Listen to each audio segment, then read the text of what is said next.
This was Prime Minister Theresa May 2 weeks ago, confident of election victory. This was her last week, fleeing the anger around Grenfell Tower, where she'd failed to meet the survivors of the fire. She'd misjudged the public mood. Now she's struggling to form a solid coalition with the small Northern Ireland Democratic Unionist Party, after the election that was supposed to go her way led to a hung parliament. On Wednesday, the Queen will symbolically open Parliament as she's done 62 times before.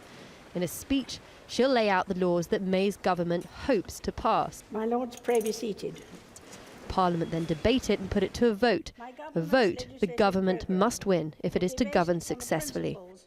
Political analysts believe the speech will leave out many of the Conservatives' election promises. No mention of grammar schools or the controversial social care reform.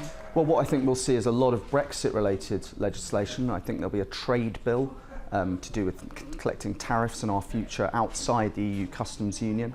There'll also be something on immigration. Now, both Labour and the Conservatives agree that free movement will have to end once we leave the EU.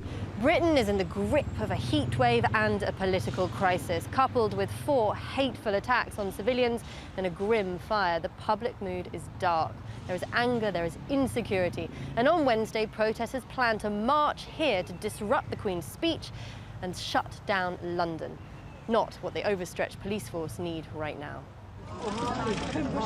Also capitalising on this mood, Labour leader Jeremy Corbyn, who has vowed to vote down the Queen's speech and upend May's plans to form a minority government. Prime Minister May wants her government to work for ordinary working people.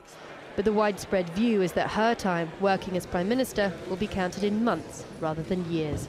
Charlie Angela, Al Jazeera.